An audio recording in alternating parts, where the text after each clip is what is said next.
The shocking truth about dreams.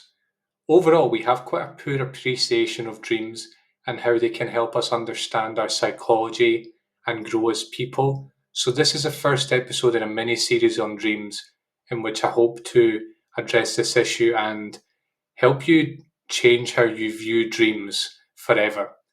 The main takeaway today is that dreams are not random. They're not a result of random neural firings. They don't happen to you. They're actually created by you, and each of them reflects hidden, subconscious, unexpressed desires and wishes and personality traits. Now, of course, most of the time when we're dreaming, we're not aware that this is what's happening. We're not aware that we are creating the dream moment by moment. But when you pay more attention and when you learn how to start lucid dreaming, for example, you will realize just why and how you are the creator of your dreams. This is Deep Psychology. I'm Ross. We blend spirituality, psychology, and self help to shine a light on your inner workings. Listen if you want to get real, powerful insights and avoid all the fluffy nonsense that abounds in self help circles. You'll know more about how your psychology works than 99% of people on the planet. Find me on all the major podcasting platforms or head to deep-psychology.com, visited by thousands every month, for tons of free resources. And I'm now on Patreon. I'd really appreciate you supporting the show, and in return you can access exclusive perks. Alright, time for the show. So, let me address one thing first before we get into the meat of the episode. And this might sound kind of harsh, but there's really no other way to say it, and you need to know this if you want to change how you see your dreams forever. Here's the thing. Essentially, we have a very poor understanding of dreams because we are unconscious. And I don't mean unconscious in terms of sleep. I mean unconscious in that we are unaware of our own psychology. We don't see what's going on in our own psychology, and we're sleepwalking through life. So naturally, we sleepwalk through our dreams as well, dreaming all kinds of things without being aware of how our dreams come about and that we are actually creating them. And again, it might sound kind of harsh. It's not meant to be a judgment, it's just true. So whenever someone tells you things like, oh yeah, dreams just happen to you, they're just random, they don't mean anything, this person is very unconscious. They're not aware of their own psychology, either in waking life or in the dream world. And they simply haven't seen the deeper truth about dreams. So, that said, let me now line out a basic philosophy that will guide the rest of this series. It's sort of the basic knowledge you need to have about dreams. It might start out as just things you remember about them. Eventually, you'll see these things for yourself, and you won't have to believe me to know that they're true. The first thing is that dreams are not random, and dreams are not meaningless. Quite the opposite. Every dream has a reason behind it. It's built around a certain psychological theme or message, and they're not random either. You're creating them. The second point is that you are not the victim of your dreams because you create them. I literally mean moment by moment, you create the dream. Everything that happens in your dream, even if it seems like just some random experience you're having, you are creating it. And I don't even mean this in some woo-woo, quasi-spiritual manifestation way. I don't, it's, that's how dreams work. That is how they work. You're creating them, but you're not aware that you're creating them. This is different from the manifestation thing of, you can just imagine things and they'll come into your life kind of idea. In the real world, that doesn't quite happen. In dreams, it literally happens instantaneously if you train yourself to realize that it does. The next point is that you can be asleep in your dreams. Now, listen, that sounds really ridiculous because to have a dream, you have to be asleep, right? That's not what I mean. I don't mean you're literally sleeping in your dreams. What I mean is you are not aware.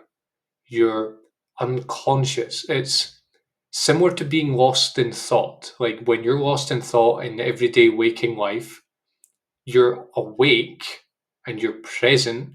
People might be looking at you.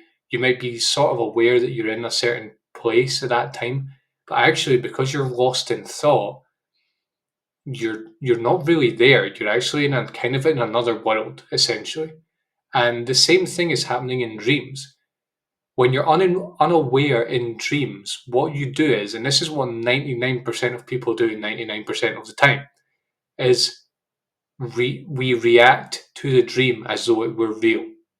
This is what it means to be asleep in dreams. It's reacting to dreams as though they are real, getting emotionally triggered by the dream, um, looking around you and perceiving it as more or less everyday life, and unaware of the fact that you're actually creating the dream. That's the key. As I said, it's all because you're not conscious of all this.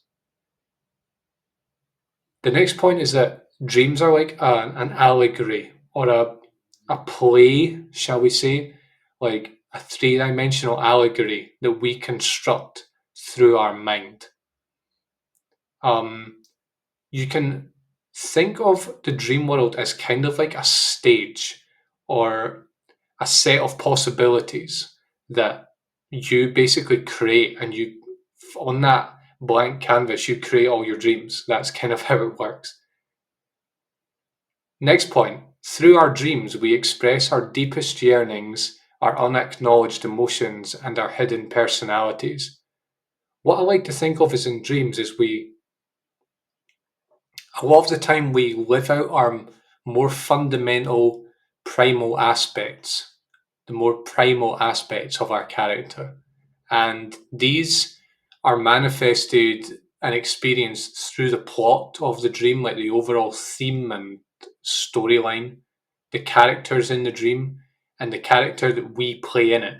And another crucial thing is the emotions that are there. What are the people in the dreams expressing? Are they expressing anger? Are they expressing joy? Are they expressing what are they expressing? And that is a reflection of what's going on in your subconscious. And the final point, and I think this is possibly the most important, but also maybe the most shocking, is that it's possible to lucid dream and become aware of everything I'm talking about right now. What you basically do in lucid dreaming, we're going to talk about this more in this video and in this series, but basically you train yourself to realize that you are dreaming as you are dreaming. And later you train yourself to create whatever you want.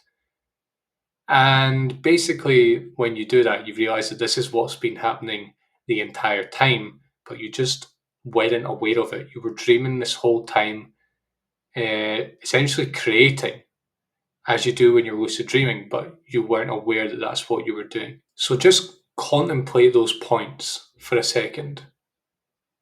If you dream about having sex with someone, you're creating that.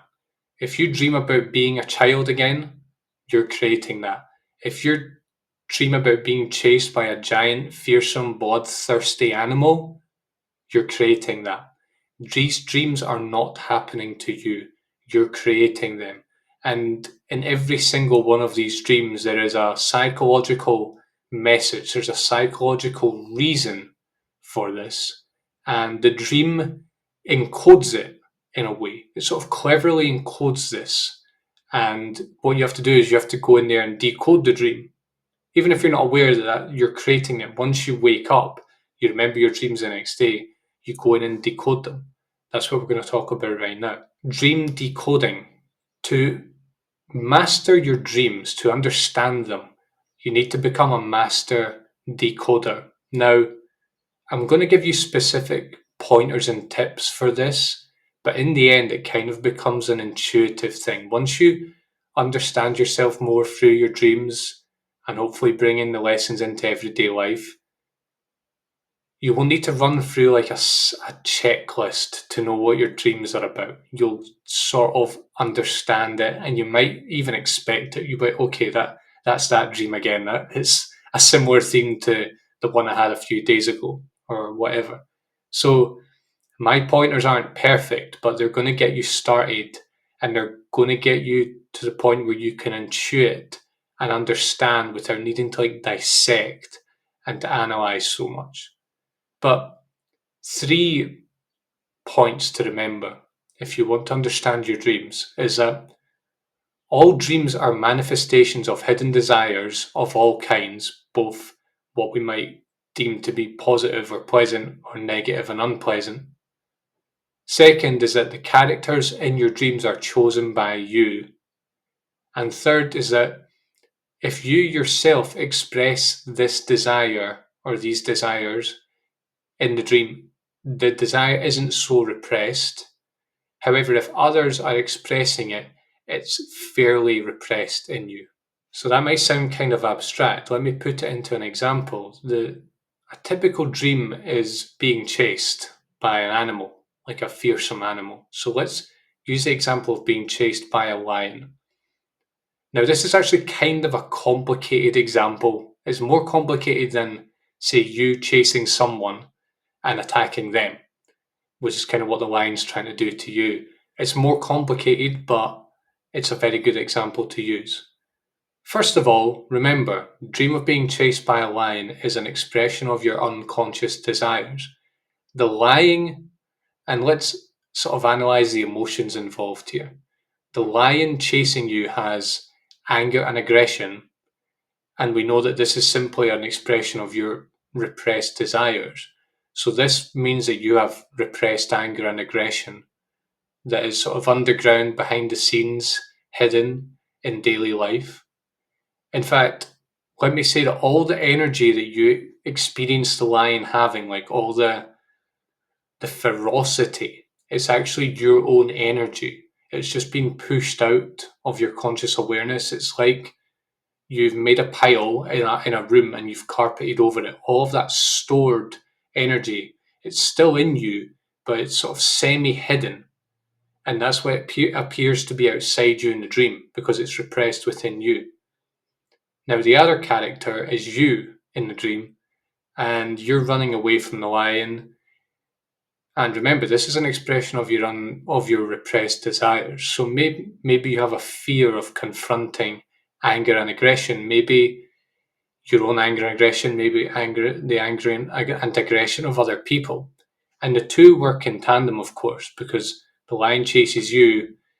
That's your repressed emotions in the lion, but then you're still experiencing your own repressed emotions being this character in the dream, which is fear. And of course, the fact that the lion is there adds to that, but the actual emotion you're experiencing is still repressed emotion. Like in daily life, you might be scared of confrontation, but has gone underground, and that's why you're experiencing it in the dream. So once you realize that this is what the dream is telling you, you can start working on reintegrating your anger and aggression. I've actually got an episode on that. But rest assured that the lion that you're experiencing in the dream is like a condensed and more intense form of the more general projected anger that you experience in your day. It's yours, but it seems to be outside of you. That's how the shadow or repression works. That's one of the main mechanisms, is projection. You project it onto others. In the dream, you're projecting it onto the lion, or you're sort of creating this lion character that has all these characteristics and that you don't. And the same happens in daily life when for example, if we have repressed anger and we see other people around us getting angry, it triggers us because it's like we find it disgusting in ourselves, so we find it disgusting in other people. So the lion is like a very intense, condensed form of that. And that's the beauty of dreams, is it takes more general trends in our life and distills them down into like a nice message, quite an intense message there. So That's what's happening with the being chased by a lion dream. Now, to round off this intro into the shocking truth about dreams, let's talk a little bit about lucid dreaming. And I've tried to explain this to people, and I'm going to try my best. People just sometimes don't seem to understand what lucid dreaming is about. So I'm just going to try and explain it the best I can, okay? Lucid dreaming is when you're dreaming and you're aware that you're dreaming. Usually when we're dreaming, we are bought into the dream. We're dreaming, but we're so absorbed by the dream that we don't realize that we're dreaming.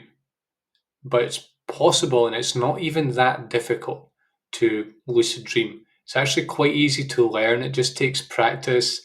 It might seem very strange, but it's not. There's tried and tested methods out there for doing it, and I've done it. I was very skeptical to begin with. I really wanted to do it. I just doubted that it was possible.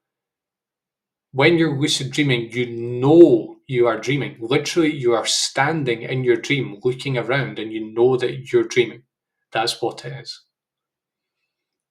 Now, the actual methods and all the ways, all the reasons we want to lucid dream and why it's a good tool is a bit beyond the scope of this episode, but know that I will be teaching you methods for lucid dreaming later on in this little series, and that through lucid dreaming, you're going to discover everything that I've shared in this episode.